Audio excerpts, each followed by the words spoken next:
trouve que cette semaine, Bertrand Valourec va annoncer ses résultats et ses perspectives. Ce sera vendredi matin. Qu'attendez-vous de Valourec ?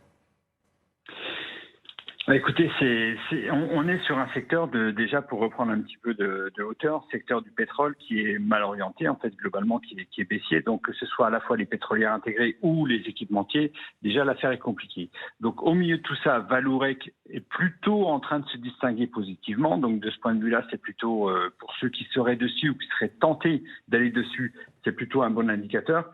Maintenant,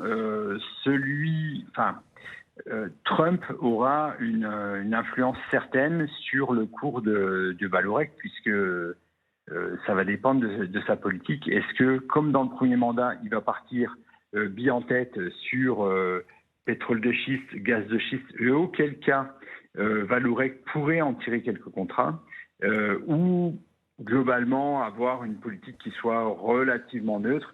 Et n'oublions pas qu'il y a Trump, il y a Musk qui est pas très loin de lui, et que globalement c'est toute la tech. Et là, on voit que la tech, elle est plutôt en train de se tourner vers les SMR, c'est-à-dire ces mini-réacteurs nucléaires pour se fournir de l'énergie. Donc globalement, c'est compliqué, c'est extrêmement volatile. On est dans une situation sur Valourec où on est dans ce qu'on appelle une controverse, c'est-à-dire que c'est un dossier qui n'était pas très bien orienté, qui est en train de sortir de l'ornière.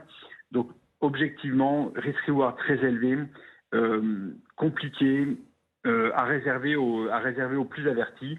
Dans le secteur du pétrole, là où on a un petit peu plus de visibilité, si on veut rester en France, on dirait que Technip Energies, là pour le coup, les publications étaient bonnes, ont surpris à la hausse. Et donc là, on a un peu plus de visibilité. Sur Valourec, je resterai relativement réservé.